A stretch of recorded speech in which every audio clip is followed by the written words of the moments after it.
Hello to all you lovely flossy friends who live in my phone, and welcome to Flosstube number 11. Today is Thursday the 2nd of October. If you're new here, my name is Pam. I go by the name of Ditsy Daisy Crafts here on Flosstube and also on Instagram. And yeah, here we are, start of October. Welcome to you if you are new here, if you're just finding me for the first time. I'm delighted that you have. And huge welcome to those of you who have found your way back to me, be it recently or if you've been with me from the very start. I'm thrilled every time anybody joins me on this journey. There are so many amazing floss tubers out there. The community just keeps growing and growing. So it really touches me that you choose to spend some time with me. So thank you for that. If you haven't already, feel free to hit subscribe so that you know if I post a new video. And also make like that disco diva herself, Anita Bell, and ring my bell. I'm not going to sing it, I respect you far too much to subject you to my singing. But that way you'll actually get an alert if I post something new. But yes, subscribes, likes, all very, very gratefully appreciated. But please don't feel you have to. Let's just hang out and have fun together. So what have we got for you today? I've got copious notes, of course. I swear my notes get longer, not shorter as I go on. You'd think I'd kind of get into the swing of it, but no, I'm just terrified I miss something or make a mistake or tell you something wrong. So I have huge long notes. So what have we got today? We've got lots and lots of stitching for you. I've got plans. I've got blethers about Harvest Moon Hangout and some other bits. I've got some lovely berry razzlers to share with you, and of course I have a Scottish word of the day for you, so that you can increase your Jockinese language skills. So stitching wise, it's been a busy month. I kind of checked in with you halfway through the month with what I was up to, and today I've got 19 things to show you, some of which you saw in my last floss tube, some of which have been new starts since then. I have managed to stitch every day of the month. It's been a struggle some days. I've not been feeling too great. I'll come on to that later. But even if it's just been a few stitches, I've made a point of stitching every day of the month. And yes, so today I've got 19 things to show you with 7 FFOs and a finish. And for September in general, I worked on 23 different projects. Again, 7 FFOs on the second half of the month, and I had 2 finishes from the first half of the month. So when you add that on, that's 3 finishes, 7 FFOs out of 23 projects. So yeah, I've been busy. Whip count keeps going up. I'm not going to stress about it. I'm enjoying it. You can't finish something if you haven't started it, and to me, having it started makes it more accessible. It's easy to pick up and move forward, so I don't mind. And a lot of them are seasonable, and I'll not worry about them until this time next year. Or if I want to, I can play on in the meantime. But that's where we're at. So lots and lots to show you. I am going to try and get through this reasonably quickly. Hey, you know me. The days got completely away with me. It's now something like 5 o'clock in the evening, something like that. And I've got my crafty club tonight, and time is a rushing in. So I need to get a wriggle on and get organised to go out and see my crafty pals tonight, which is highlight of the week. I just love it. So I will try and crack on through these rather than subjecting you to my inane drivel. I also don't know how much longer my throat will keep up and my voice will keep going, so let's just keep everything crossed and jump on it. So 7 FFOs, quite proud of myself, and they're ones that I'm happy with, and I'm delighted to share them. So let's just do it. So let me get that note so that I get everything right. So the first one, absolutely no surprise to any of you, you saw it halfway through the month. This is my standard monthly finish, La Finestra del Tempo from Crocette GoGo. This is the October one. I use this for my month marker on Instagram, and then it is displayed downstairs. I've got a board and magnets, and it just swaps out every month. So I can't believe I've only got 2 of these left to do. This one I loved. It's one of my favourites. It's just so cute. I'm going to claim that owl for Jen from Jen's Fibre Webs. Going to be Owl Right Sal. I've got another one that I need to do. I know I'm late to the party, but I do have another one I need to do this month that I just never got to in September. So that one will be going up on the wall after we have finished our blethers today. So that's FFO number 1, quite a simple, easy one. I'm just trying to think where I'm going to put these things. I've got piles all around me. Again, you saw this one in the middle of the month unfinished. This is the Primrose Cottage. Sorry, I should have said that last one, 28 count fabric flare, even weave, called Dusky Skies, with the code for DMC. So I wanted something a little bit darker grey than any of the others, just because it's Halloween month. That's all. So yes, this one is Primrose Cottage. I've been doing lots of these, and most of them are finished in these kind of covered wood frames. This one is Pumpkin Kisses. I've stitched it on 14 count Rustico Ada from Zweigart. If you were here last month, you will see that this last Flosstube, you will see that this fabric is a recurring theme. I've got one bigger project that I'm stitching on it, and I had lots of offcuts, and I wanted to make the most of every little bit of those offcuts. Fabric's not cheap, and we all have lots of projects, and I like doing little smalls to decorate the house seasonally. So I have been using this because that way there's kind of a cohesiveness across what I have out on display. So this one is just finished in a little plywood frame that I have covered with a scrapbooking paper. I've very lightly inked around the edges, and then just a couple of word ribbons, a leaf, silk leaf, and an acorn popped on top. And these are really, really simple. They're easy to store. I'm going to show you here. They've just got a little dowel that goes in the back that acts as a stand. So that will be easy enough to store, to put up other years. So that's FFO number 2. FFO number 3 is another one for a SAL. This is the Fall for Foxes SAL, run by Steph at Wild Fox Stitchery and Luminea at Forest Crone Crafts. I actually have 4 pieces that I could put towards that SAL, and I've just been really rubbish at going on Instagram and posting them, which is classic Pam. But this one I got finished and I got framed. Again, it's on that same 14 count Rustico Ada.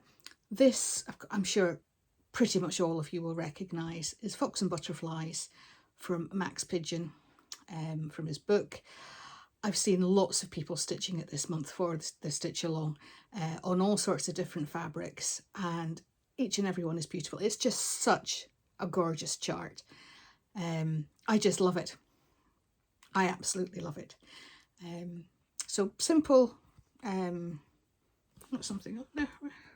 Oh, it's just a smudge. Simple wooden frame with a mount. The mount that came with the frame wasn't the right size, so Bruce very kindly cut me a new one. He likes being able to participate in the finishing, so he cut me a new mount, and there we go. That's finish number 3, or full finish number 3. Number 4 and 5 are one you saw as just a finish, and I was going to do the companion piece to go with it and then finish them off together. So I'll show you them both together, and then we can talk to them individually. So this is number 1. I love fall most of all, which was in, floppy denim there. My first video this month, for September, and then this is the one I was going to go and stitch, which was the autumn alphabet to go with it. These are both Primrose Cottage charts. Again, they're stitched on that 14 count Rustico, in the cold fours. Sorry, I should have said the foxes in the cold fours. So they will go together. I'll just hide me as a set. Now these, I'll put one down. These are placemats that I got from the range here in the UK. They came as a set of 2, which is why we've got 2. And my plan for these is, in our hallway downstairs, we've got the living room door and the kitchen door. They're kitty corner with each other. So they're right next to each other. So the plan was to hang one on each door facing into the hallway, just for some additional decor. Trying to find something the right dimensions wasn't necessarily going to be easy, but I'm quite happy with these. I've put them on denim, which never frays the way you want it to when you're actually trying to get it to fray nicely. So the warp and the weft, they do completely different things, and they don't fray anywhere near as nicely as your jeans do. But this is a pair of Bruce's old jeans that I have cut up to do a backing for this, and also just a strip along the top there, so you can see it's just a bog standard denim. It is a good pair of jeans. I've got some of this. It's ribbon, but it's really, really, really lightweight. And then this is a wired ribbon here. So just layered those up, covered a fabric button to go on the top, and popped it together. And they're both finished exactly the same way. I'll show you again. So to make them pop just that little bit more, I've put a little bit of the micro dot finish around it, but rather than having the pom-poms sticking outwards, I've got them sticking upwards, so they kind of frame the piece. And that's it. As I said, I've used the collar for flosses. I love this one. It's Weeks Dublin Bay. It is almost a denim colour, and it's just such a lovely blue, and I'm really, really happy with how this turned out. Not entirely convinced about the pumpkins so much. They kind of blend a little bit. They're, you know, they are different colours, but you wouldn't necessarily notice it. But I'm really, really happy with that. So that was the first one. And again, this one, the same colour palette. I did change one of the pumpkin colours just to make it pop a little bit on this fabric. I wasn't happy. It was kind of a creamy colour. I can't remember what colour it was. But it didn't do anything for me. So I just freewheeled it for the second pumpkin. And I'm really happy again with how that turned out. So they still have to have hanging loop stuck on the back, but that's an easy job. So I'll get on with that. So that is 5 of my FFOs. And I'm hoping that you'll know what's coming next, because it's what I've been excited about for a few months. Earlier in September, I finished Cottage Garden Samplings, the Reindeer, having finished the Fox early in the year. And I've stitched them both on the same fabric, which is a Pole Stitches 32 even weave called Lightning Strike, which is one of my favourite fabrics. I just love it. So I was waiting to finish both to get them framed so that I could pop them up. So they are now framed. So the first one is the Fox, and I just love her. I think she's just the sweetest. She's definitely a vixen, absolutely. So there's her, and then the deer, the one that I finished earlier this month. So that is them both finished and framed. And I have to say, I've kind of changed my mind slightly. The Fox was always my favourite. I just love her. There's just something about her face, her look. There's just a kind of elegance, and there's just something sassy about her. And I just love her. And she was always the favourite. And part of me felt a bit naughty that the Reindeer was a bit of the kind of the cheap cousin. But now that they're framed, I actually prefer this Reindeer. I just love it. I don't know if it's because there's the dark brown tones that kind of pull out the frame, that the whole thing just works. And the fabric, although it's from the same piece of fabric, it's ever so slightly darker, just the way the dye's taken it. You can see really clearly there, more so on the camera there than you can in real life, that the fabric is a little bit darker. Ailey still thinks that these should just be for Christmas, and, you know, kind of winter stitches, just by the nature. They've got snowflakes and things in them and snow, but she agrees they're lovely. Now, I have to say, I was watching Karen the Stitching Owl earlier this week, and she's stitching the Reindeer, and he's given her problems. He's a little bit naughty. Karen, he gave me problems too. I've kind of had to fudge around here.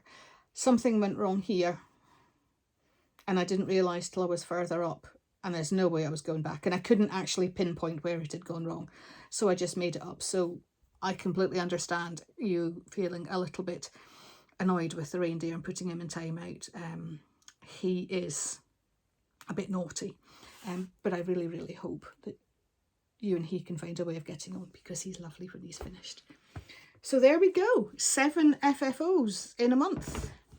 Unheard of. It's not going to happen again anytime soon.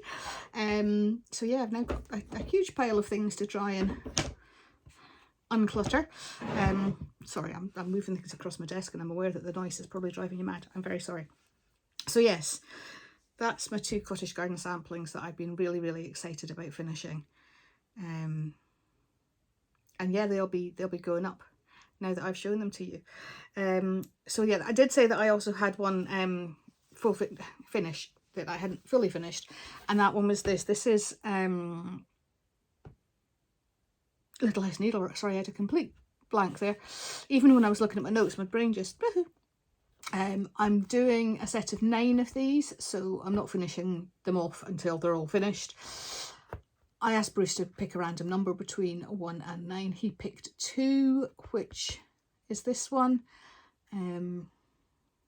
This is the old schoolhouse. I did show you this earlier in September, and at that point I think I had the house done. I don't even know if I had... Did I have all the border done? But I needed to finish this bottom half down here, the kind of the garden. I think the pumpkins were in, but the picket fence wasn't, nor were these really cute little chickens. I say really cute because they look lovely now, but their heads are 3 stitches, each of which is a different colour. So 3 single stitches, different colours. Smile. It's worth it now that they're done, but it was just kind of, oh, seriously? That's just cruel. So yes, I'm going to do the other 8 in slow time over the next few months. I'm in no rush to do them. There's actually a bit more stitching in them than you think of for the size of them. Same with the Finestra del Tempo as well. There's more stitching in them than you think.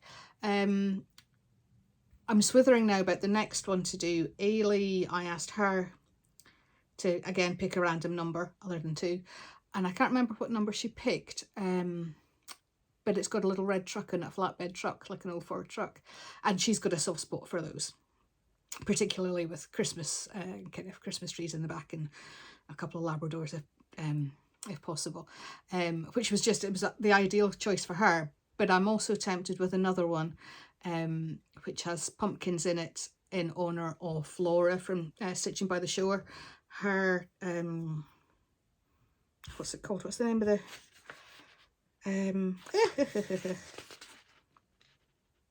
oh, have I not written it down? I haven't. She's doing an October pumpkin sal. I think it's October pumpkin sal is the hashtag. I will put it down below because I'm obviously brain farting.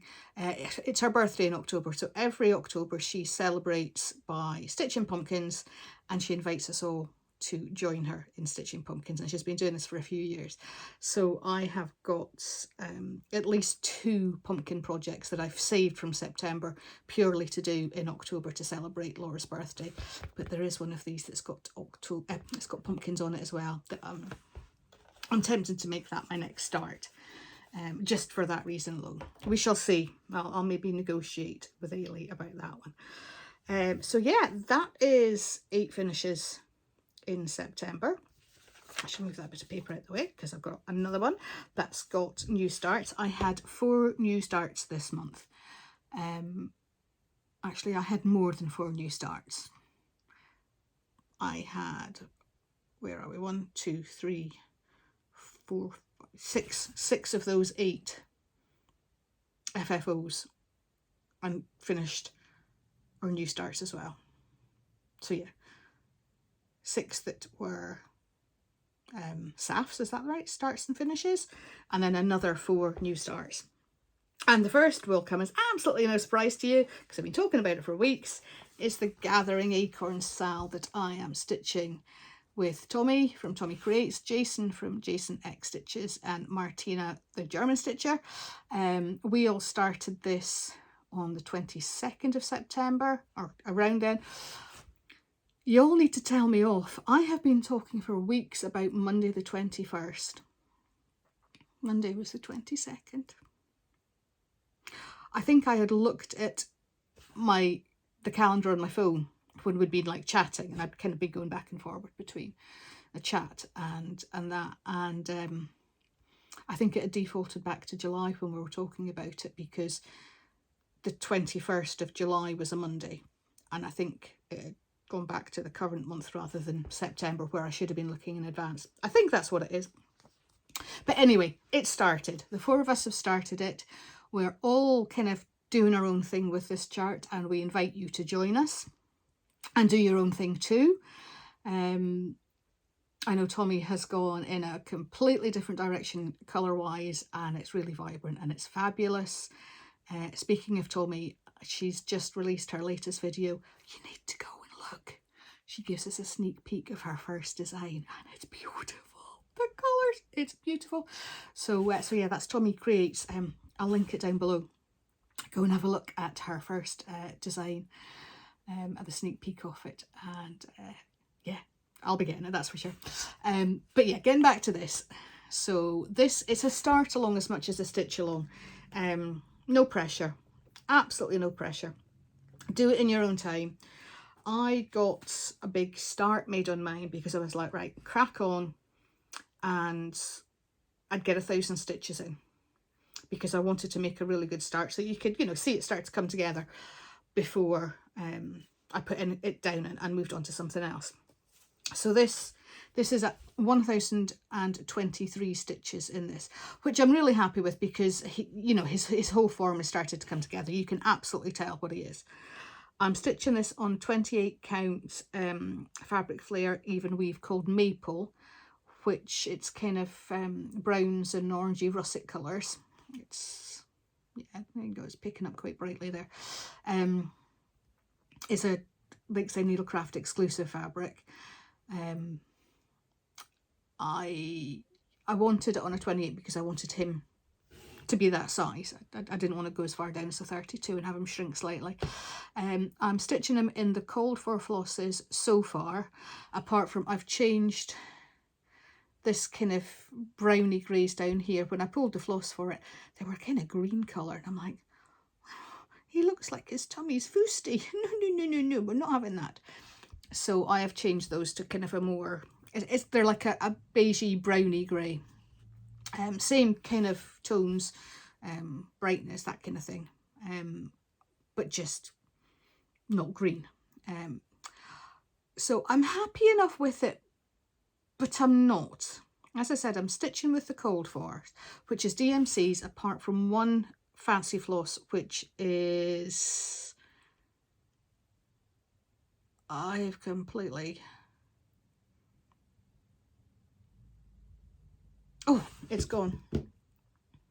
It's called maple syrup, and I've completely forgotten the dyer. It'll come back to me. But in this, the majority of his body is done in the maple syrup, and his face. But you can see, looking at it, you can kind of see the pattern quite clearly. It's like a mid-brown. Here, it's really dark. You can't really see much. And I can live with it for his body, but I'm really not happy with the way the acorn. There's two colours in there. You'd never know it. You can't see the difference between his paw, the top part of the acorn, and the bottom part of the acorn, which I'm just not loving. There's every chance that that is going to come out. And to be honest, if it wasn't such a huge job, I would be tempted to take out the rest of the maple syrup and do a different colour, something just a little bit lighter. The problem is, of course, as I've been stitching, I've been weaving in ends, and unpicking that amount, it just seems a bit of a logistic nightmare that could have consequences for the rest of the stitching on there. The acorn, however, could well be fair game. But it's a decent start. I know in my head what I want to do with this. Whether my head and my hands can communicate and make that a reality remains to be seen, but I will be doing my best. and we're on that journey together, and we'll just see how it goes. And if it doesn't work the way we want to, at the end of the day, it's a bit of fabric, it's a few meters of floss and some time. If it doesn't work, it doesn't work. I'm not going to lose sleep over it. So the next two I have got you, again, new starts, and these are ones that I've been keen to stitch for a little while. I showed one of them to you as a free chart way back at the start of when I started doing floss tubes. Excuse me, I'm just going to have to... My throat's starting to get grumpy already. Yeah, I showed you one of them as a freebie. And then I went and I bought one that would go with it, because I just love them so much. These are ones that, again, I had intended on posting for the Fall for Foxes SAL that Steph and Luminea have been running, and I've just never got that far. I'll just show you them, shall I? I'll show you where I am first, and then I'll show you the photos because they're both on the same page. So, sorry, cable's in the way. So this is the first one, which is the fox's face, and this is the second one, which is the fox's head. So as you can see, they're not exactly the same colours in both, but they are very, very sympathetic, which you will see all the more when you see the two photos next to each other. I just love them. So this one here, the top one, the full fox, was a freebie that you can get from Charlotte Pattern Lab. I've put the name on there from her Instagram, and this is the one that I bought from her Etsy account. I just think it's... I did say in my last video that russets and browns and teals was absolutely my vibe this year, and I think possibly these two are the reason for that. I love them. I didn't get a huge start made on them because they were towards the end of the month, and that's when kind of like the stitching really slowed down because I had this bug that was doing the rounds. So I don't know whether I just want to crack on and work on them or whether I save them for next year's Fall into Foxes SAL. I'm not sure if I've got the patience to wait that long. But yeah, so I mean, I've made a decent enough start. This one,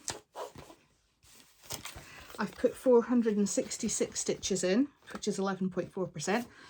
There would have been an extra 194 stitches in, but I had to frog that many because I realised as I was stitching I had put an extra row in here because I'd stitched the start of the chest, and I realised it was an extra row, and while I could have fudged it, he would have had a double chin. There would have been just that extra thing, and foxes, even chubby foxes, don't have double chins. They've got, you know, cute little pointy chins. So yeah, I didn't want to risk putting an extra row in there and completely ruining the look of him. So 194 stitches came out. So yeah, there's a long way to go on him, but I thought by doing his face, you kind of got a bit of his character, and you've got just a little hint of those blues coming in as well. So that's him. That's, as I said, 466 stitches. I'm running out of space already. And the face on its own, the close-up, which again is this one. This is a chart that I bought, and you can see how although it looks a bit kind of disjointed where I am, it kind of looks like a bit of a surrealist painting. It's because the light's hitting her face in different directions, but she has got 740 stitches in, putting her at 14.16%. Now these is very unusual for me, but I am stitching this on a 32 count linen. If you've been here before, you'll know I'm an even weave stitcher and sometimes an Ada stitcher if that's what I have and what works. I'm not a snob when it comes to fabrics, but I'm not much of a lover of linen.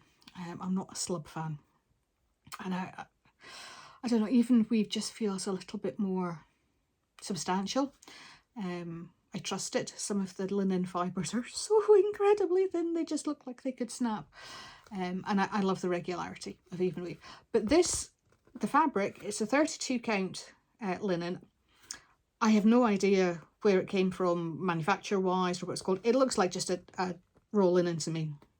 It came as part of a kit from lovely Chris at the Nimble Thimble, a Halloween kit, which I am hoping to start in the next few weeks. But I wanted to swap that onto a purple fabric, and it was a long strip of fabric. So I cut it to do these because when I did a floss toss, I really liked how the colours worked on the linen. It just, for some reason, they sang to each other. So that's why I've chosen this fabric. I am now regretting cutting it and wishing that I was still using it for the Halloween one, because I'm very much second guessing the fabric I've chosen. I'm not sure if it works as well as I would like it to, and I'm doubting myself. You know me and fabric, I'm forever doubting my choices. So anyway, moving on. One more new start, which is this one here. This is Modern Folk Embroidery Real Comfort. You can see it there. I was watching Laura's latest again, Laura from Stitching by the Shore, and she's stitching this. And she has made exactly the same choices as I have, potentially with a small change at the end. I am not doing the alphabet. I'm not doing this bit down. I'm just doing from the houses. I'm not planning on doing any of the border. And I'm just then doing the tree that comes up with the quote in the middle. And I'm finishing at these birds. I'm not putting in the Jane Austen bit at the top either. Laura's thinking she might put the Jane Austen bit in at the bottom, because at the top it kind of detracts from this, you know, beautiful frame and the lovely quote. And it's the quote that I really, really liked. So she thinks possibly putting it underneath will allow you to focus on the design without taking anything away from it. I'm quite happy with just the town and then this kind of tree frame with the quote in it. But it was really exciting to see somebody else stitching it. I've only just started mine, so I'm not hugely far along. She is stitching hers on a pale pink with a really deep kind of reddy pink pomegranate colour, which is just beautiful. The floss she's using is gorgeous on it. However, I am doing mine on red using white, and that's purely because this is to go in a room that is red. Well, it's not red, but the accessories in there are red, and I'm doing it on a 16 count Ada purely because I like this red. I couldn't find any even weaves that were just you know, ticking the box for me. So this is Picture This Plus Rubius, again a mottled red, and I am stitching it in white sulky. So it's a lovely stitch. The little time I did get to spend at the Harvest Moon Hangout, I was stitching on this, and I just loved it. I really, really enjoyed stitching this. I'm finding I really like a monochrome. Again, I'm kind of channeling Laura there because she's kind of found the same thing. So as you can see, I've done the base of the tree, and then I've done this big building here. It looks like a church, might be a school, I don't know, but it looks like a church. I've done that, and I've just ever so slightly started on this one here. So that's where I'm at. I am loving this stitch. I am going to be happy working on it in the future. I'm in no rush for it. It will come out when I'm in the mood. I'm thinking maybe I need to start, possibly, no firm plans, maybe like picking a monochrome pattern every week, because I am really enjoying it.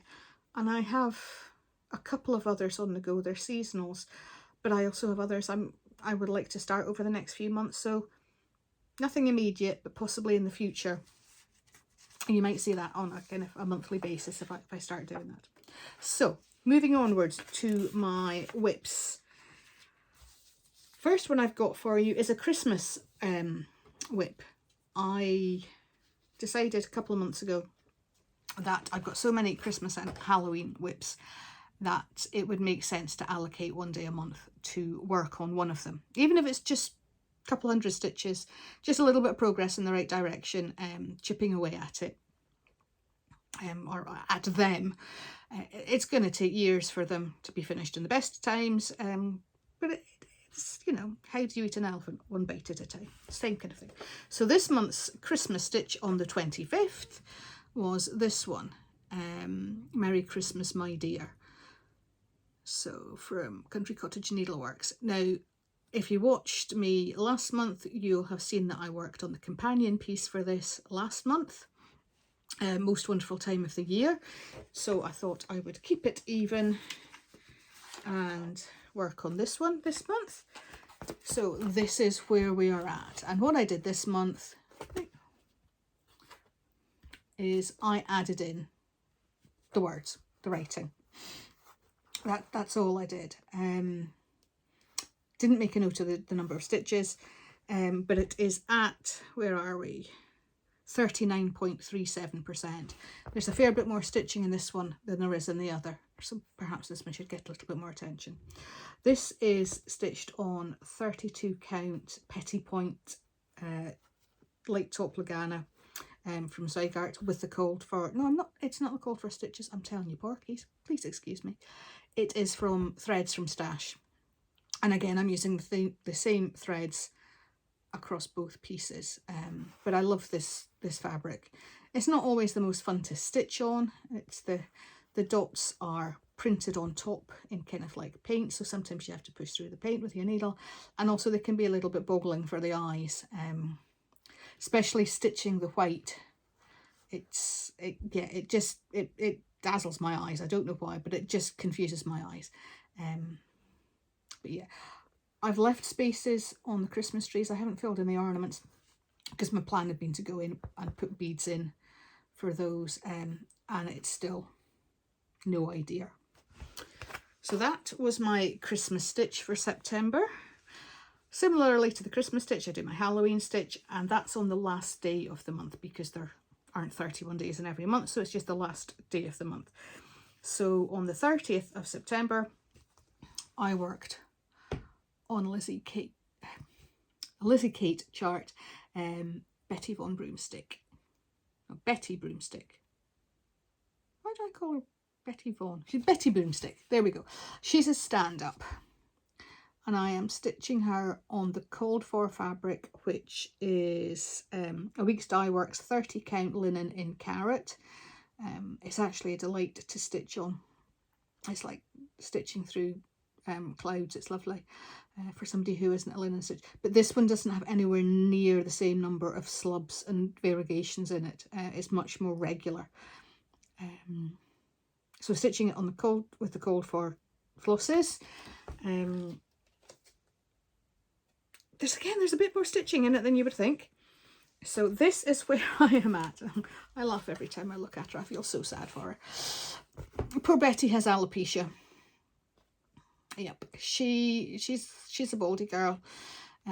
So this month I stitched her a hat to keep her head cozy. And also because we've had some rain today, hopefully she'll be feeling a little bit drier and a bit more loved than she was. So I stitched the hat, which was 400 and something stitches, and quite an easy stitch. I've been stitching this one in hand, and I have to say, between stitching in hand and stitching on the linen, I'm not convinced about some of my stitches. I'm not unconvinced enough to go back and redo them, but I'm not convinced. But I know that when the whole thing's finished and she's turned into a small, I'm hoping that you won't notice the ones that just aren't as great. So yeah, this is what she's going to look like when she's finished with all the accessories and stuff. As you'll see, she will grow hair, find a wig, not sure. But her hair is, it's kind of it's almost like a tinsely fibre. As you can see there, which I don't want to put on until the end, because I don't want anything to damage it. So for now, poor Betty has a baldy head, but at least she now has a hat to keep her cosy now that the cold nights are drawing in. So that's Betty. So then everything I've kind of stitched since then has been seasonal or has been stitch along. So the first one is a seasonal piece that I started earlier in September, and I showed it to you in my last floss tube, but I was having some doubts about the colour. So I'm stitching this with the called for fancy flosses. I'm just trying to think. There's a mix of oh gosh, again, why am I struggling with names? Words are so hard. Midlife brain is not fun. Colourworks and Weeks. That's it. That's the words I was looking for. And it was Gentle Arts was the thread I was trying to remember earlier for the maple syrup for the squirrel. So yes, I'm stitching this with the called for fancy flosses over dies. So when you saw this last time, I had been stitching the wording along here in the called for, which I think was Weeks, Dove, which is a kind of bluey, greeny grey, which is a lovely colour, but it disappeared on this fabric. Again, this is the 14 count Rustico. This is the one that the bigger project that I was mentioning that I had the offcuts from. And the reason I chose this is that I have a big piece downstairs framed and all kind of like finished beautifully. The Sweaters Please one from Cherry Hill. How sad are we that Cherry Hill is closed? I love their charts. I've got lots saved to stitch, and that was one of my favourites. But I wish her well in her new adventures. Sometimes we all need a change. So yes, this was stitched on this fabric purely because it's the same kind of size, and I intend to finish it in the same way, so that even though they're completely different designers, this is Silver Creek Samplers, Olivia Oakerleaf, if I hadn't mentioned it,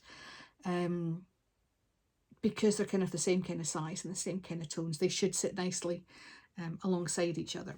So that's why the choice of fabric, but it didn't mean that the doves didn't work along here. So I was trying to decide what to do, and I don't have an LNS. My nearest one is about 8 hours away, 8.5 hours. So you can't go in and kind of like look at colours. It's very hard to try and get them online because you can't tell the colour of something really till it's in your hand. So I was humming and hawing. So in the end, I went and I found out what the DMC alternative was, which I think, was it 926 or 927? So I got some of that, but I decided at the same time to get the other one, whichever number around it was, that was slightly darker, just in case. So this is the direct conversion, and this is the darker one. Now I was happy when I saw that kind of going in. It doesn't pop hugely, but it's okay. But then I saw Adele from Tailor Made Stitching had put up on Instagram a picture. She's stitching it as well, and she has been stitching the words in a really dark blue, and it looks absolutely fabulous. It really pops. These words kind of disappear, so certain words kind of come forward. With the dark blue, the same words come forward because they're done in colour, but there's none of that kind of variation, you know, that thing where you squint and you can see certain tones, and it's beautiful. So I really like that one, and I thought, I wonder what it would be like with the darker one. So that's what's in here, and I think I prefer the darker one, but I'm asking what you think. Do you like this version here or this one down here? What do you think? I know that there's a mistake here. The mistake is actually back here. Olivia's sleeve has ended up one column longer than it should be, which has pushed all of this over, which has then pushed this over, which is kind of like knocked onto the border. I can steal a stitch back here, but it's still going to possibly, there's nothing. This is the chart. I showed you that. There are no leaves underneath here. Oh, here. Actually, yeah, there is. I might have to forgo a leaf there to get it to fit, but I'm not unpicking all of this. It's not happening. It's getting fudged. And the only people that will know are you and I, so please don't tell anybody. It's our little secret. Okay. So, yep. So I kind of like put a little bit in, but I thought I would ask the hive mind what you thought before I started doing more of the text. So like I say, I popped the border in, and I started working on this big leaf here that's starting to form her beautiful skirt made of leaves. There's a huge amount of stitching in that, lots of bitty stitching, changing colours. It's not going to be a hugely quick stitch. The text is, that doesn't bother me at all, but yeah, all these different leaves and acorns and swirly bits and lots of just little confetti bits, that's going to take a wee while to do, but it'll be worth it when it's done. So yes, let me know what you think about those two colours, whether they're the medium tone or the darker one. The next whip I've got for you, I've been doing this the last couple of months, started it in August, is this. It's Pigeon Coop Quebec Seasons, a set of 4 little vignettes of the same scene through the 4 seasons of the year. And I kind of started it in August thinking, well, I actually managed to get summer done before we turn into autumn. And I enjoyed it so much that I raced through it. And I'm having to stop myself from racing through the next bit. So I have started on autumn, but I've made myself stop so that I've got, 3 months to stitch on this. I'll be starting winter later in December, so I've got plenty of time, so I don't want to rush. So what I've done, I've put in the box, marking out the space for it, the size for it. This is the spring one here, winter will be down here. And I've done the sky. And I have made myself, literally forced myself to put down my needle and pack it away, because I'm loving stitching on these. I have got so many Max Pigeons between the book and ones I've bought from Etsy, charts that I love, but I hadn't really stitched on any, and then I started on Atlantic Shores and then made some progress on that, and then I started to, and I'm now completely understanding what people are saying. It's not just the look of his charts, there's just something about stitching them that they're just beautiful, relaxing, soothing stitches, and yeah, I am having to stop myself from cracking on and doing that one. So that's where I'm at. Obviously autumn skies are starting to get a little bit darker and duller than they were in the summer. I'll show you the picture again. I'm stitching it on a 28 count even weave. It's just a cheap piece. It's not the best fabric in the world, but it's mostly going to be covered, so you're not going to see it.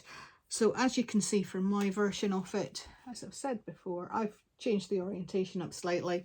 It'll be going in a square frame, squiffy, so that the frame will hang as a diamond rather than, so we'll just have to put new hanging things on it.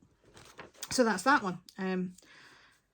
So yeah, I'm not going to let myself stitch on that until, well, I'll do a little bit this month and a little bit in November, and then try and save a little bit for December.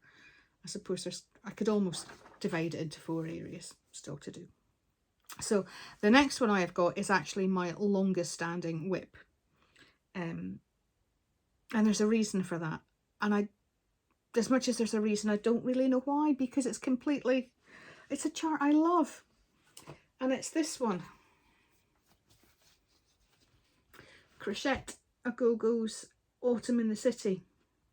And I started this, I'll just show you the very top of what I've got there. So that's everything I've got stitched in it there. I figured it was easier just to leave it on the scroll frame to show you it.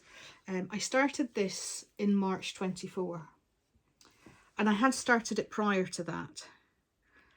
And my first time working on a scroll frame, well, I tell a lie, my first time working on a scroll frame that size, when I've been doing like the Christmas and autumn rules, they go in a nice small scroll frame because it's easy to move up and down, and that sits really nicely in my library. When I first mounted the fabric, I did a fair bit of stitching on it, and then I realised my fabric was the wrong way around. It was the wrong orientation, and it all had to come back out. And I was just so disheartened, so demoralised. And I just put it down, and I didn't want to work on it. And it sat in a pile of thread and neglected fabric. for quite a considerable amount of time. And then I thought, man up, get on with it. I've got 6 of these to stitch. I've got spring, summer, autumn, winter, Halloween and Christmas. You need to get cracking because they're not going to stitch themselves. So I started it again, made sure my fabric was the right way in. And I love the charts.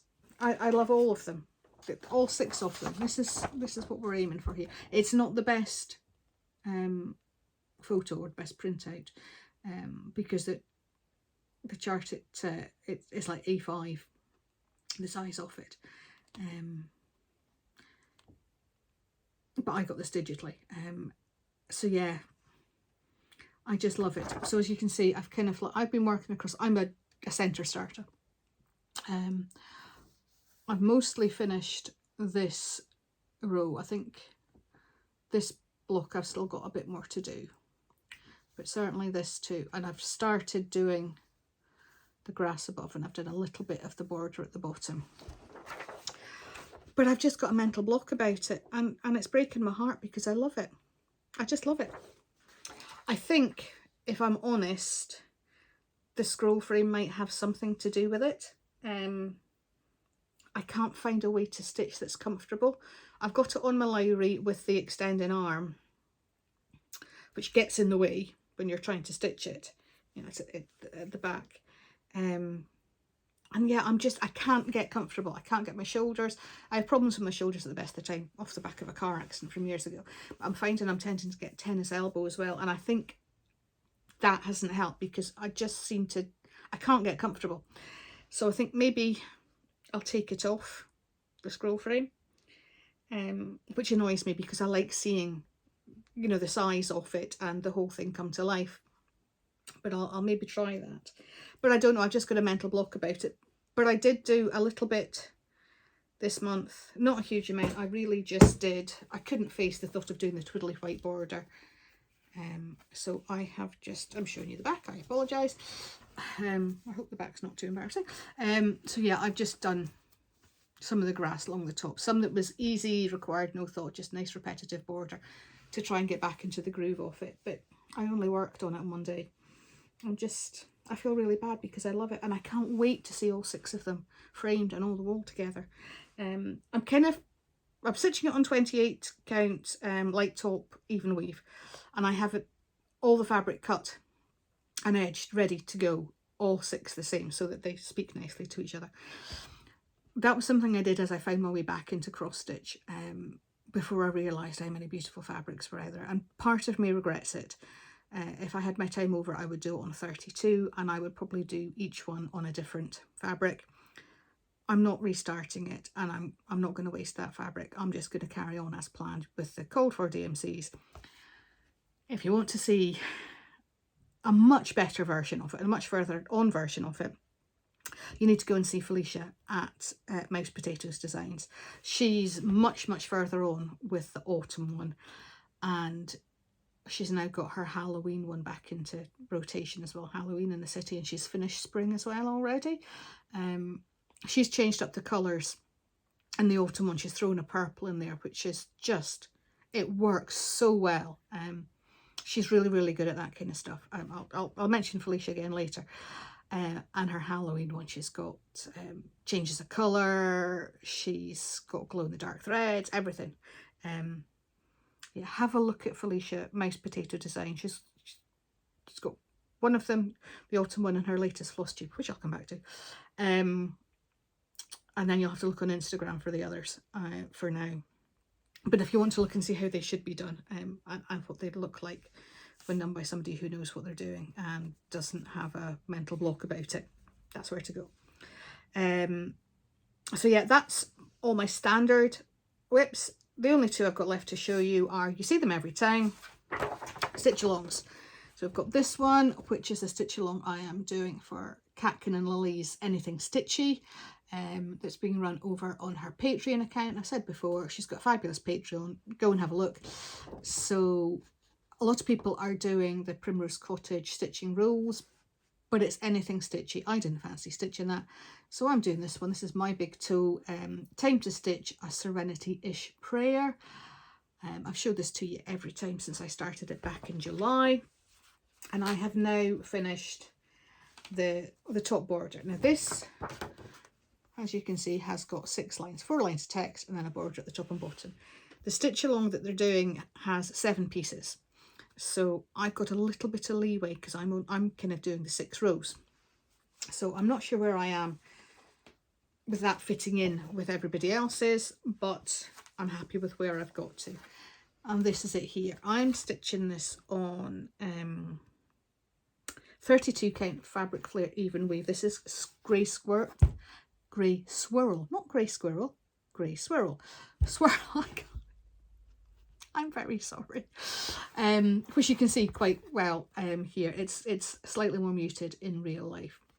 And I'm just doing, the text is in 3360 MC336, and then I just pulled a green, a purple and a paler blue for that border at the top and bottom.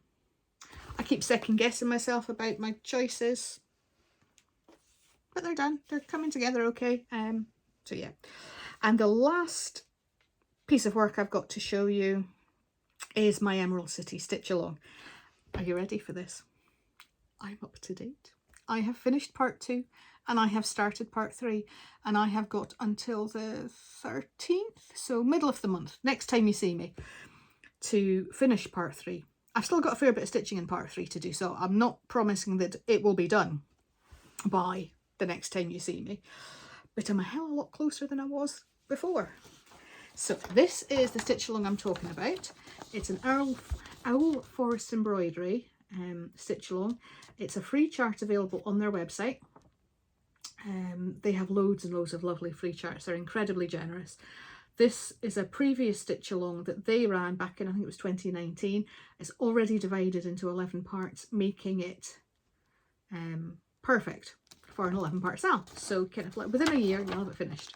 Now, first part was down here. No, I'm telling you lies. Start from here. The house, the tornado, Dorothy and Toto. And then part 2 was Good Witch of the North, the Scarecrow, some corn, and a crow.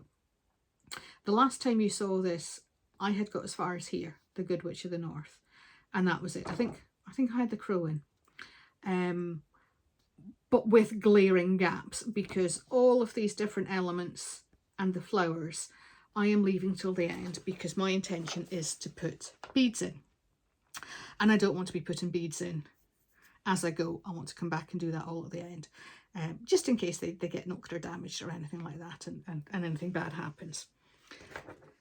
So I have done the Scarecrow, and I've done the corn as much as I have done the corn up till now, but I have completely changed the Scarecrow. Now, if you look at it here, the Scarecrow is in blue. My Scarecrow is not in blue. My Scarecrow is in the colours from the Ray Bolger character in the film, with a kind of a deep green tunic and kind of burgundy wine coloured trousers that have got patches of like oranges and terracottas on them. And that's how I've done him, with the black hat and the white gloves as well. So I decided to have some fun doing this. So in the film, the character has rope around his waist, and he also has like a Hessian sack that kind of melds into his face, as if, you know, he has a Hessian face, but it's smoothed into his own face.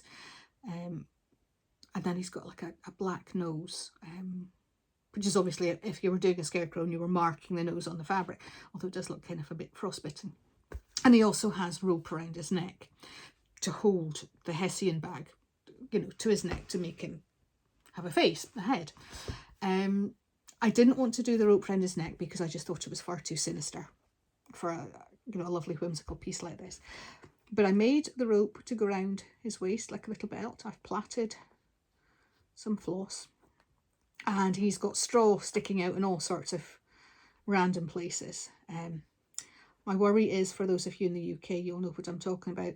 My worry is his hair is a little bit Michael Fabricant. It does kind of look like him, which is not a look that I would be aiming for, but it's done. Now, you'll see here, this is done in light effects, it's not picking up the light so much. The Tin Man is done in the same light effects. He looks like he's had a spa day, and he's had a nice WD-40 bath, and then he's gone off and been chromed. He is glistening. It's not really picking up here quite how sparkly he is. But yeah, he is chrome. He is absolutely polished within an inch of his life. Now, I've just used two different kind of grey tones, silver and like a kind of graphite. I think the darker grey is possibly too dark, but it's the best I could come up with. I have just followed the chart. I haven't made any amendments to the design of him this time. But again, this stuff is horrible to stitch with, and I'm now regretting doing it, because it's going to be a nightmare to try and get this to work in a hoop.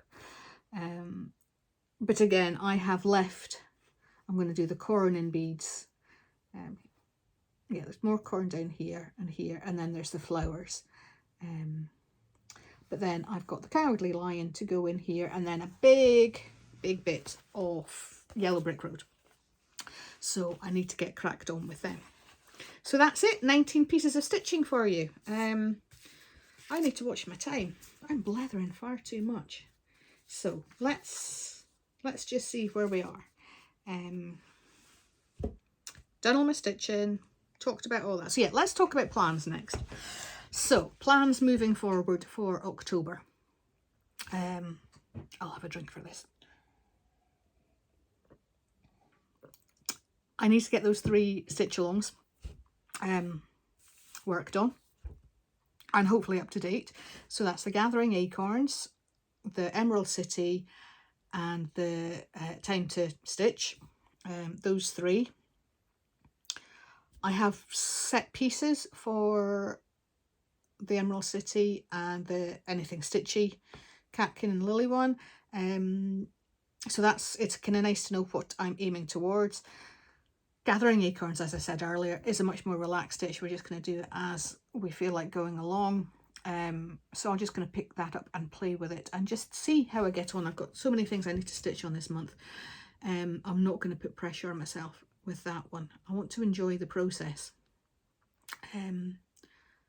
Yeah, and just not feel that I have to rush through it. Might have to revisit that acorn though. So that's a definite plan, is to work on those 3 stitch alongs. Other plans, I'm not sure. I know we're into October, it's Halloween stitching time of the year, but I'm loving the autumn stitching. I'm still really enjoying it. I still have several things that I want to stitch on that are autumn themed rather than Halloween. So I think certainly for the next week, maybe 2, I'll be focusing on trying to finish up some fall stitching and then look at starting Halloween. I've been trying to get into the mood of it. I mean, and it's crazy because I love Halloween stitching. I could stitch Halloween all year round normally. Not sure why I'm not feeling it this year. I've been watching Adelaide. I'm thinking of Adele from earlier, from Tailor Made. Adelaide from Adelaide Stitches. She has done, you know, a recap of her Halloween stitching. She's doing her 31 days of Halloween. She's got some fabulous projects which I would happily stitch. So I've been watching her, and Jen from Jen's Fiberweb. She's got some phenomenal Halloween stitching going on as well.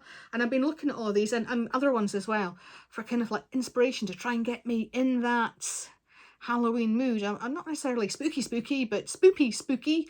And I'm just not there yet, which is really not like me. I've got loads and loads of Halloween whips that I started back in May when I did Halfway to Halloween that really should be getting some love. I'm not feeling it I'm not sure. I do have some more potential new starts that I might work on. The idea being that a new start might be more exciting. I don't know why. I'm just not ready for Halloween yet. I don't know if I'm just too busy enjoying the fall feel for now. I'm not ready to move on from it yet. As we said before, the burrs are my favourite time of year. I know a lot of us feel the same. I know a lot of us also feel the same, in that my head and my heart love this time of year very, very much. My body, not so much. And I know I'm not alone there, that there are lots of you out there who feel the same thing. The weather starts to change, barometric pressure changes, yeah, and it has an effect on the body. My pain levels have been through the roof, just purely with the change in seasons. That my head and my heart love this time of year, my body not so much. But I am overruling my body. It's just getting told to man up and get on with it. So yeah, I'm just not quite ready to move on from that yet.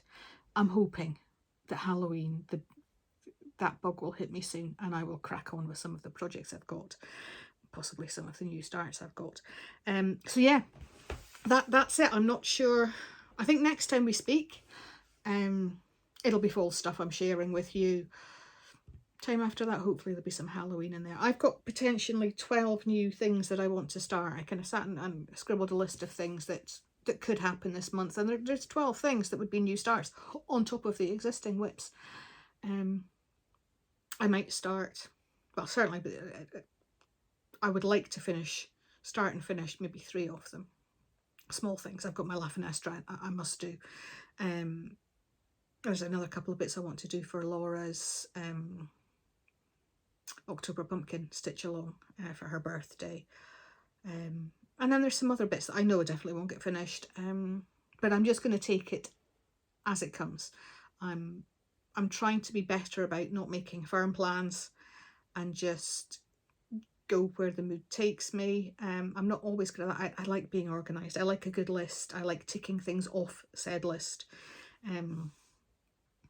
But yeah, I'm going to try and just, we'll see where we go.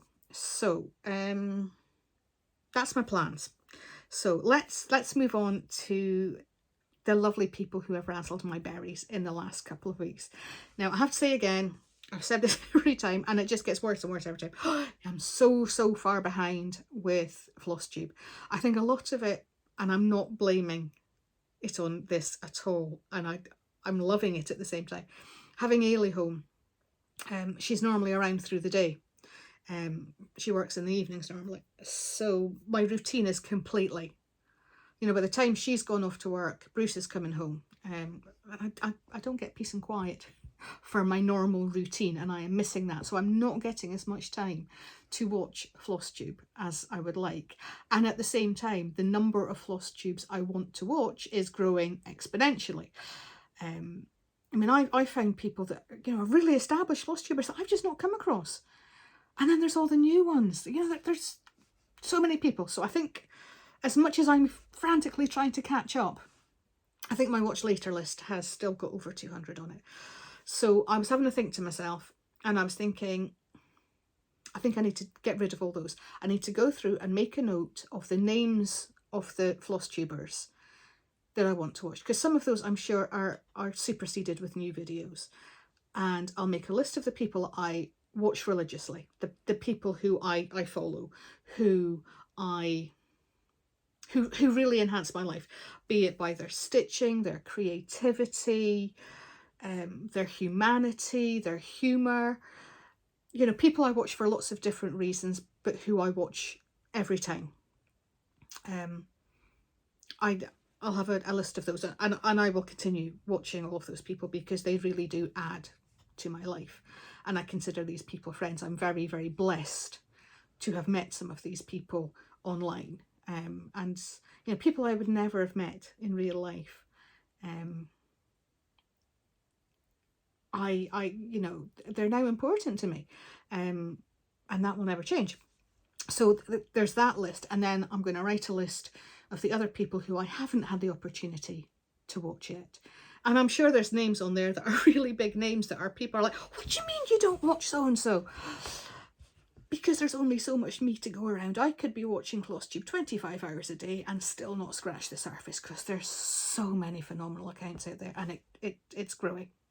I've written my list for people, my berry razzlers for this video, and I already have a huge list of new people to watch. I could just, if I had time to watch all of them, this section could be really long. It possibly will be anyway, because you know what I'm like. So with that in mind, I am behind. I'm doing my best. So I have got a mix of people to share with you today, and I'll try not to talk too long, because you know, not everybody wants. And if you don't want to watch this, if you want to scoot away, that's absolutely fine. We can catch up next time. Don't worry about it. If you're just here for the stitching, away you go. Don't worry about it. I won't take it personally. I won't be offended. But if you would like to know about some people that have made me happy watching their floss tubes over the last couple of weeks, sit down, make yourself comfortable. So first one I've mentioned kind of in passing already is Felicia at Mouse Potato Designs. I love Felicia. She makes me happy. She's my kind of person. She's as mad as a box of frogs. I tell her that. Thankfully she takes it as a compliment and doesn't get offended by me. She hadn't heard that saying before. It's quite common here, but she hadn't heard that one before. Yeah, she's as mad as a box of frogs in the absolute best of ways. Now, Felicia has had a really crazy year doing home renovations. I mean, she and her husband and her son have worked their backsides off and achieved a huge amount. How they are still putting one foot in front of the other, I don't know. And while she's still been kind of like trying to keep up to date with stitching for her sanity, even when her stitchy studio has been in turmoil and kind of spread over the house and outside into, you know, outbuildings, she still tries to keep up with that, but she hasn't been able to do floss tubes as often as she has done in the past. So we got a floss tube from her. This makes my heart so happy. It's covering kind of stitching going back from, I think it's July through to September. So she's got loads and loads of wonderful stitching. Felicia is one of the most creative people I know at being able to look at a chart and go, I like that, but I'm going to do it this way. She's never met a sheep she doesn't like, and she's never met a French knot that she doesn't like. And those two will quite often merge and make magic together. She has very much similar tastes to me project-wise, charts that she likes. So that for that reason, as much as anything else, I thoroughly enjoy her floss tubes, because I love seeing what she's stitching, but I love seeing how she stitched them, the changes that she's made. They improve everything that she touches. She really is phenomenal. So I was so excited to see that she had posted a new floss tube. And as soon as I possibly could, I sat down to watch it, and I was just in my element. I was so happy. And then I heard my name. I was a proper fangirl. I was like, oh, she mentioned me. Now, I mean, Felicia and I will chat in real life, but she mentioned me in her floss tube. I tell you, Swifties have got nothing on me for fangirling over that moment. It absolutely made my day. So thank you, Felicia. I really appreciate it. Yeah, so go see Felicia at Mouse Potato Designs. You'll not be disappointed.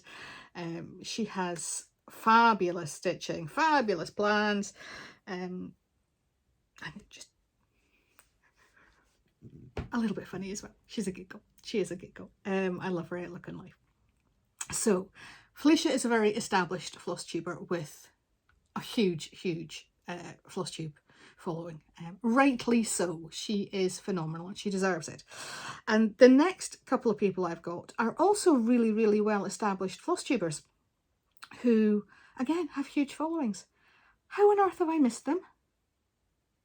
One of them I've kind of seen bits, but the next person I'm going to speak about, I have managed to completely miss. And I'm really sad about that. And that's Sarah from Sarah's Stitchy Spot. What a lovely human being she is. She's just wonderful. She's so encouraging and supportive, and she's full of empathy and strength at the same time. She's empowering. She's just a really lovely human being. And I'm really sad that I haven't seen her before now, because she's just fab.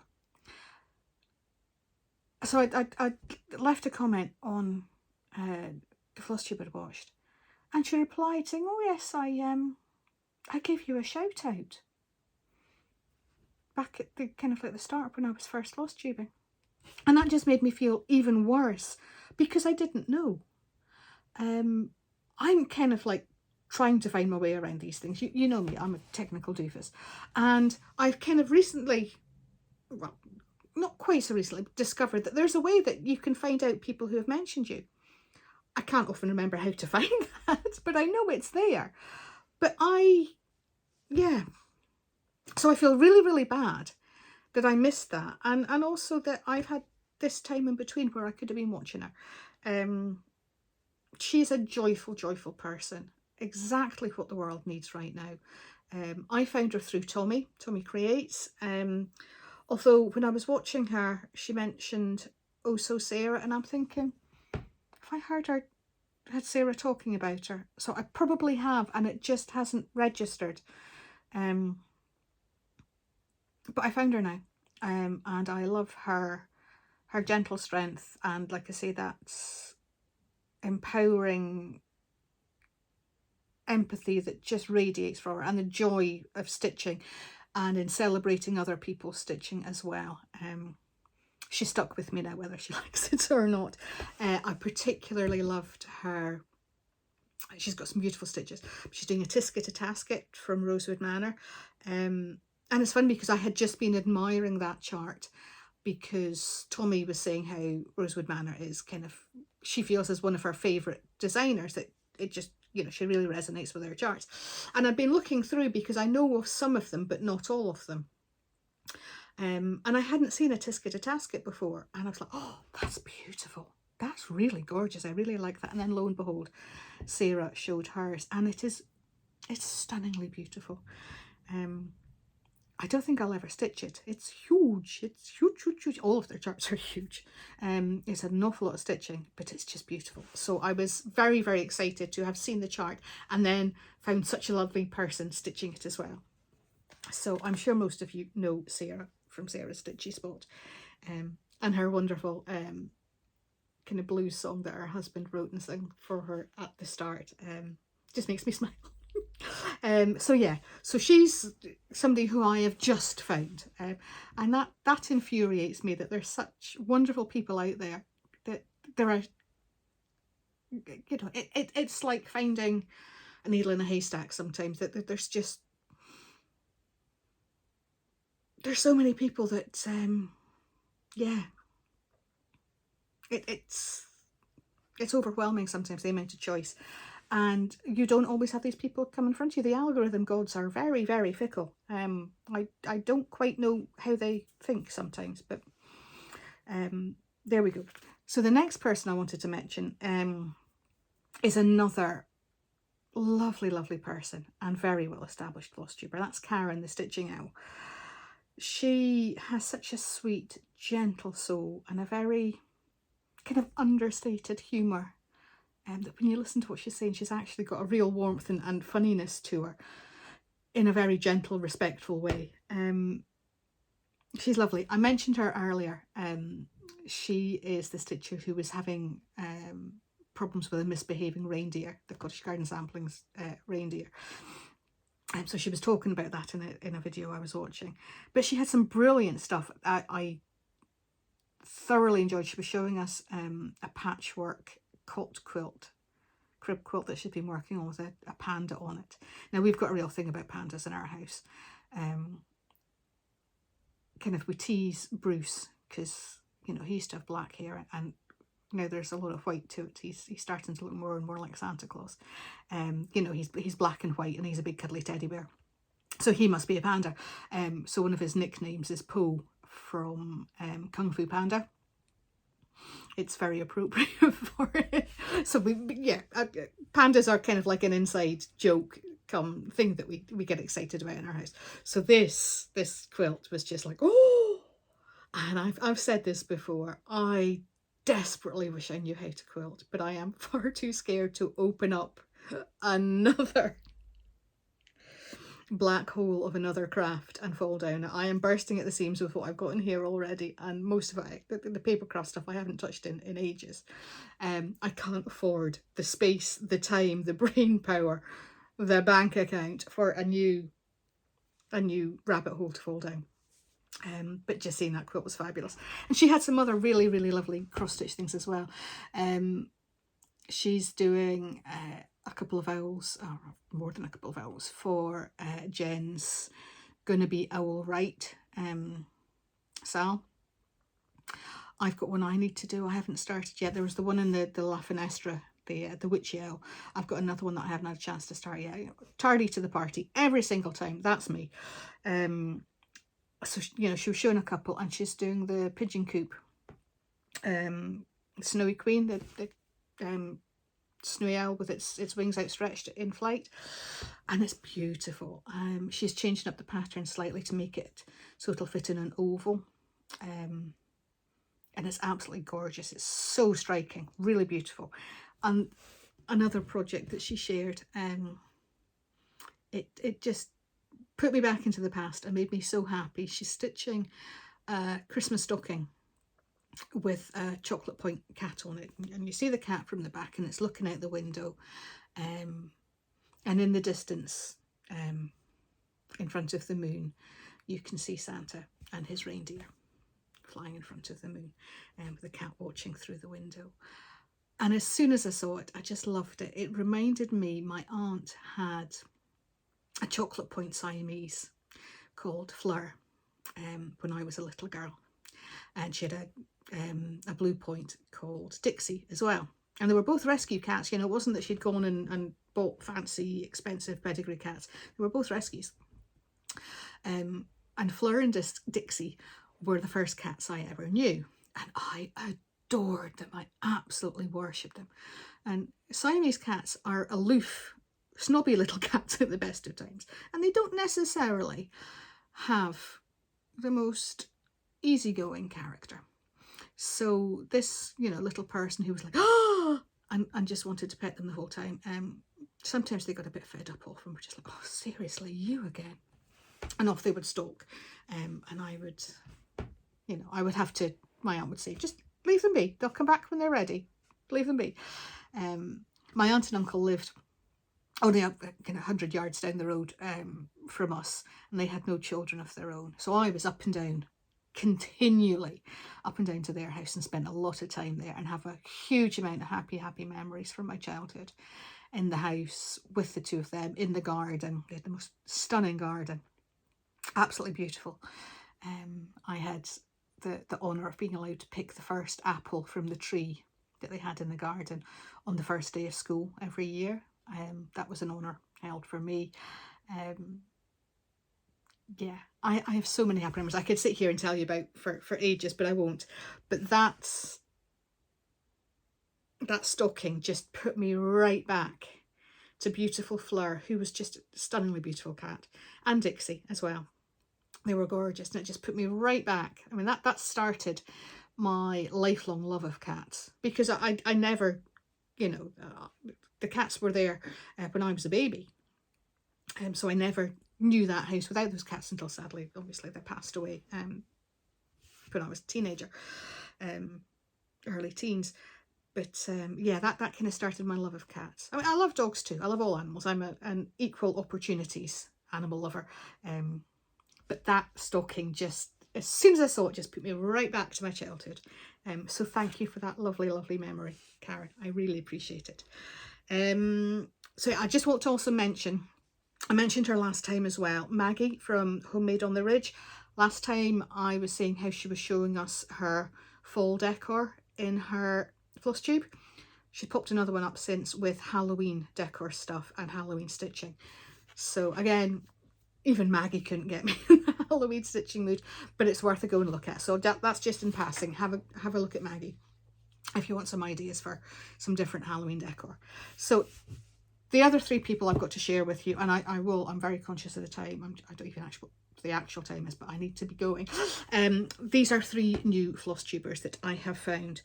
A couple of them have already got considerable followings for different reasons. So all three of them are kind of different. We've got somebody who's got a well-established YouTube channel, but for paper crafting, and is new to Flosstube. We've got somebody who is new to Flosstube and the algorithm gods have loved, and she's had a huge amount of interest and people watching her. And then we have somebody who is new to Flosstube, who the algorithm gods have not yet realised how lovely she is. And kind of haven't been putting her under people's noses, which is a huge shame because she is lovely. So that's 3 of them, all coming from kind of different places. So the first one we've got is Nikki, from Nikki Nat Crafts, and I will, again, as always, link them down below. She is Welsh. She's got a wicked sense of humour, fabulous accent, my kind of person, and like a lot of us, she is somebody who cross-stitched way back in the day, discovered paper crafting, scrapbooking, kind of like it's what got me, and then paper craft in general, you know, home decor, card making, that.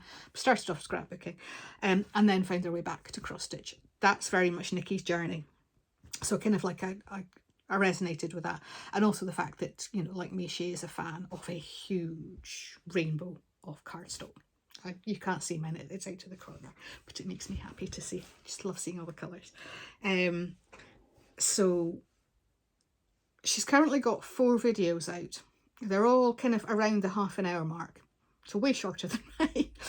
Making them ideal if you kind of like, if you've only got a small window of time and you want something that's going to be filled with lots of stitching, lots of banter, lots of fun. She fits a lot into that time. She's a great way with words, so you're going to be entertained as well. And she loves a stitch along. They do tend to become start-alongs because she's got so many on the go. So yeah, and again, she's kind of like reasonably early in that journey of finding all the wonderful things that are now out there that, you know, were not in cross stitch the last time we were doing it. So go and have a look at Nikki. She is a top girl. You'll enjoy her. Some of you might find the Welsh accent a little bit hard to understand. No worse than me, my Scottish accent. But you'll soon get an ear for it. It's probably easier for us here in the UK. But she has got quite a strong accent, but it's very entertaining. And she does speak bits in Welsh as well, her welcome and that kind of thing. So the next person I've got is Rachel from 5 Oaks Farm Stitching. Now, lots of people have discovered Rachel's account. I've seen other people since mention her, and with very good reason. She did a cracking job with her first Flosstube. There's a reason the algorithm gods love her. She's great. Relatively new to cross stitch, but she seems to be really enjoying it. She shares some lovely projects, both things that she's finished and whips, and she talks about plans moving forward. She's a quilter as well. She's got some lovely quilted stuff up on display behind her, and she shares a quilted bag that she made from a charm pack. It's absolutely gorgeous. Again, it's tempting me. I want to learn how to do those things and make those lovely things. I don't use project bags. My budget does not allow for it. I have a very finite budget, and it either gets spent on stash or something to hold the stash in. It's a no-brainer. I'm going for the stash every time. But when I look at that project bag, I'm like, oh, I really wish I knew how to do that. This charm pack. Oh, it's just beautiful. So yes, go and have a look. There's lots and lots there that will make you happy. And as much as anything else, her little intro will make you happy because she's kind of got a montage of photos and that, and video clips of crafts that she's done, home decor things, really lovely projects, embroidery pieces and that kind of thing, and some scenes from their farm as well. And she's got horses and she's got donkeys. I mean, seriously, who cannot be cheered up by a donkey? They're just... Donkey in the garden would be lovely. I love horses, don't get me wrong. Ailey and I are both really horsey people. I haven't ridden in a few years because my body doesn't let me, but we're both horsey girls. My idea of a perfect holiday would be like a ranch. Just love horses. But these donkeys are so cute, so they stole my heart. So yes, that is Rachel. And the last person I've got to share with you is Belinda, who's an Australian stitcher whose channel is called Follow the Needle and Thread, because she is also a Wizard of Oz fan. So it's Follow the Yellow Brick Road. She's got Follow the Needle and Thread. And she's lovely. Now, as I said, the algorithm hasn't picked up on Belinda yet, and it's a shame because she really is. She's really kind of genuine and down to earth. There's no great show. She did a lovely first floss tube. She's got her second one out since. Again, she's been started, you know, she started stitching as a teenager, and she shares some of her earlier stitching with stuff she's doing now. She's kind of like got this newly reignited passion for it, and again is discovering how the stitchy world has opened up with, you know, she grew up, like most of us, as Ada Stitchers, and is now discovering linen, and all the other opportunities that are out there. So she shares stuff from kind of like previous stitching and current. She does a lot of smalls, like cards, that kind of thing, that she gets the train to and from work, so that there's nice small easy projects to take on the train with her. But then she has big projects as well. She has this fabulous Victorian house, and they go like a cut through, so you see into each room's like a doll's house type thing. This Victorian house. It's kind of awesome, and she's got a really cool Dimensions Gold kit. Bears and Buttons, I think it's called. It's a whole load of a whole load of bears in like a toy maker's sewing room type thing, and it's wonderful. It's really, really cute. She's just got the back stitching to do on that. There's an awful lot of back stitching. She's kind of realized you back stitch as you go, but it's kind of very much 90s style, and those of you who've been here before know that I love that style. It just reminds me of my early stitching days and takes me back to a happy place. And she's got a similar kind of thing. She's working on a tree skirt with bears on it, and again, right up my street, that kind of style. The 90s stitcher part of me is happy. So yeah, lots of lovely stuff. So please go and spend some time with Belinda. As I said, she's not getting the attention she should be getting yet, so please go and give her that lovely floss tube encouragement and welcome, that warm welcome that this community is so good at. Please shed a little in her direction as well, because she deserves it. So those are my berry razzlers for this video. So that really leaves us just with kind of like a general blether, and also a Scottish word of the day for you. So the general blethers, I'm just going to have a brief chat with you about the Harvest Moon Hangout. I mentioned to you last time that I'd got a ticket, but it didn't work out the way I had really hoped it would. I logged on the Friday evening, and I kind of was going into stitchy rooms, and I just felt completely out of my depth. I felt really shy and awkward and anxious. It's easy to sit here and chat away to you. You guys are friends, whether I've met you or not. Well, I've not met any of you apart from one. But you know, you're my friends who live in my phone. You're safe. This is a safe space. And sitting here chatting to you with nobody else in the house, it's just you and I. It's kind of like sitting and having a brew together and putting the world to rights. I'm monopolising the conversation. You're not getting a word in edgeways, but it's easy. Speaking to real people in real time is harder. And I felt really uncomfortable. Now, I can stand in a queue and make conversation with whoever's standing next to me, and it doesn't put me up nor down. I'll chat to anybody. But for some reason, doing it online was completely different. I felt completely out of my depth. I had horrendous imposter syndrome. And I was kind of like, nobody's going to like me. I'm going to open my mouth and I'm going to say something stupid. And I just got very much in my head about it. And I kind of scooted in and out of some of the stitchy tables. But in the end, I switched my camera and my mic off, because I was just like, I just didn't have the confidence to do it. I was so annoyed at myself because I'd been so excited about it, and I was really annoyed. So I didn't really sleep that night. I was upset and annoyed at myself, and I was beating myself up. And I had a good chat with Bruce the next morning, and I got quite upset about it all. You know me, I can overthink anything. But I kind of had that realisation about how I've lost my confidence over the years since I've had to give up work, and just some things that have happened in life. We all have things that happen in life that knock our confidence and erode who we are and our perception of ourselves. And it very much had hit me that I didn't feel the person that I used to be and the person that I wanted to be, and I felt that I had nothing to say that anybody would want to hear. Which, you guys, you know, you listen to me, so I shouldn't think that. So I had a good chat with Bruce about it, and then I was like, oh, for goodness sake, just pull your big girl pants up to wedgie level and get on with it. So I decided I would give it another go on the Saturday, and kind of, we had life stuff to do on the Saturday, so it was later in the day, and I thought, right, I'm going to give this another go. I'd been so excited about it. I'm not going to be that easily defeated.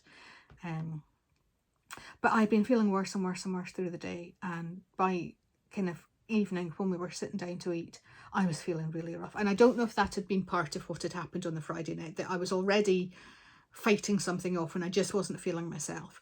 But I ended up going off to my bed straight after dinner, feeling horrible. And then I got over on the Sunday. I had a pounding headache, and an incredibly sore throat, and my ears, it was like Snow White was AWOL and all 7 dwarfs were going in my ears and my head with their pickaxes. I just couldn't cope with sound or anything. And when I kind of tried to do it on the Friday night, I'd find the noise overwhelming. It was kind of overstimulating. I just, sensory overload, and I'm just like, I cannot cope with the noise. So I never got back to it. And I'm feeling really lousy about that because I was so excited, and I've heard so many people saying, oh, we had such a blast. I was chatting to so-and-so, chatting to so-and-so, and I didn't have that experience. So I've decided I'm going to try again at the Jingle Ball. And I think half the problem was, or maybe more of the problem, I'm not used to Zoom. I'd already had to give up work before COVID. So I'm not used to this whole Zoom thing. Even, you know, during COVID, when people were doing Zoom quizzes with their families and all that kind of stuff, that's just not how our family is. It's a very, very small family.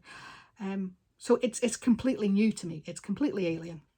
No idea what I'm doing. Very, very much out of my comfort zone. I can be in a room of people and be very anxious and underconfident, but I can do that whole fake it till you make it thing. Online, I discovered I couldn't. I just wanted to disappear. But I'm going to try again. I'm hoping that I will get an opportunity to do some other bits between now and then to build some confidence, because that's what it is. I'm a middle-aged woman. Confidence just nosedives as your life changes. So I'm going to go and give it another go at the Jingle Ball. Whether I put my camera and my mic on, I don't know, but I'm going to be braver. I am not going to be so easily defeated, and I'm going to try. The one thing I did manage to get from the Jingle Balls, the one thing I was so excited about, was this, the exclusive Lola Crow pumpkin party chart. It's got a raccoon, it's got a trash panda, and it's pumpkin-y, and it's beautiful, and I love it, and I'm so excited I got it. So yeah, I might have had a pretty lousy time other than that, but I got this, and I'm really excited about it. I've already decided that I'm not going to stitch all the outsides off of it this bit. I don't know whether I want to start it for like Halloween this year. See if we've got a little mouse hiding inside the jack-o'-lantern's mouth. So cute. Whether I'm going to do it this year or whether I'll save it and start it for Raccoon June. I've got a few raccoon projects, including another couple of Lola Crows. I've got a couple of the Acorn ones. They're kind of like where the raccoon and his friend are kind of like stitching and stuff like that. So I might kind of like do, you know, start off them, have a Lola Crow June rather than a Raccoon June. Although I have to say, I have been coveting for quite a while now the Lola Crow, the What the Cat Saw set of stitches. Now I said I've not stitched Lola Crow yet. I haven't done any of the SALs because I've got so much other stitchy stuff going on. I've been trying to get involved in them because they are so stitch intensive, and I just haven't got the space, the capacity, the bandwidth at the moment with all the other stuff I've got stitching. So, but I've been really, really fancying these, the cat saw. They absolutely are my sense of humour. Cats sitting on windowsills looking at really bizarre things, UFOs and Kraken and all that, you know, things happening out the window. What the cat saw. So I've been really, really tempted. There's a set of 6 that I would like. And they look like they're small stitches, but there's a bit more to them. There's a lot of stitching to them. And I was watching Crafty Emily's Flosstube, and she was showing she's almost finished the Kraken one, Kraken attacking a ship, and she was saying just how much backstitch is in it. I mean, backstitching loads and loads and loads of different colours, so much backstitch, and there's so much stitching in these. And I'm like, I'm a bit scared to press the button now. I probably will at some point give in, but I'm going to be 300 years old before I get a chance to get them stitched. So yeah, that was my not so great Harvest Moon Hangout. I'm really, really happy for those of you who had such a great experience. I'm hoping that's me next time around. And the other bit of exciting news I have to share with you is finally got the Easter notes from Shepherd's Bush to complete my collection of 12. It has been so hard to get, and some of you are great. Reminds me, I have an email that I haven't replied to. I'm so bad. I'm terribly, terribly sorry. In the end, I emailed Shepherd's Bush and they said that they had an order going out to Chris at the Nimble Thimble, who hadn't been able to get it previously. She'd got the buttons, but they hadn't included the charts. But they said that the charts were going in that parcel. And then Chris sent me an email saying, it's here. So she sent me the chart and the buttons to go with it, because she's an absolute star. She's a proper legend, Chris, at the Nimble Thimble. She really is wonderful. So I now have my set. When I'm going to stitch on them, I've got no idea, but they are there. I can stroke them and love them in the meantime. And I'm delighted that I have that one, because it was stressing me. It was really stressing me. So yeah, that's, I think, all my blethers for now. So Scottish word of the day today. I said to you I hadn't been feeling too well. I mean, that's me almost 2 weeks. Yeah, the Harvest Moon Hangout was fortnight tomorrow. I'm still a sore throat and I'm still not back to normal. I'm way, way better than I was. Ears are still a bit sore, but yeah, so it never came to anything. I never had a runny nose, I never had a cough, just those pickaxes going at me. So I have not been feeling great. I've been feeling peely-wally.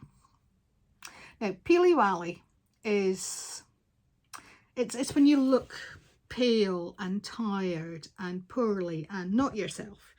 You're like, oh, you're looking really peely-wally today. Is everything okay? Are you no well? So you can look really peely-wally, or you can feel it. It's when you're just not feeling right. Just not feeling right. I'm peely-wally the day. Because you just feel a bit, you know, kind of lackluster. Your battery's running flat, that kind of thing. So peely-wally seemed appropriate as the Scottish word, or 2 words of this video. I was telling Ailey that was the choice. And she says, yeah, she says, peely-wally, something I've been using recently. And it's not so much that she's been feeling poorly. Her Florida tan has faded. She says, I look really peely-wally. She says, it's awful. So yeah, that's her. She got back in July and her tan is proper faded now and she's feeling peely-wally. We have so far managed to keep her away from the Oompa Loompa juice, the fake tan. So that, you know, her bedding remains the same colour when it comes off as when it went on. She was always really bad for the Oompa Loompa juice, as are most girls her age these days. So far she's managed to avoid it. We are, however, going to a wedding in a fortnight, and she said, I'll need you to help me put the fake tan on my back, so the Oompa Loompa juice will be back and Ailey will no longer be peely-wally for a little while at least. So that's your word for this month. So I am going to leave you there because it's been another long one. Lord knows how long this is going to take to upload. 53 hours last time. It was my shortest floss tube, or shortest like full one. Obviously there was one that had to go up in 2 parts because of technical difficulties. 53 hours for 1 hour and 20 minutes. Couldn't believe it. I know lots and lots of people are having problems with YouTube being really slow to upload. Some people are having no issues, other people are really struggling and fighting with it. Obviously, I'm one of those people. They all take a while. But this one was just ridiculous. I was proper losing the will to live. We are, as of yesterday, as of the 1st, out of contract and able to renegotiate for a better broadband service. So we can do that now, because it's absolutely ridiculous. Honestly, 53 hours. So I am recording this on Thursday, the 2nd of October. Might be Sunday before you see it. Let's just wait and see. I will see you when I see you. I will hopefully be back in a couple of weeks with a mid-month catch-up.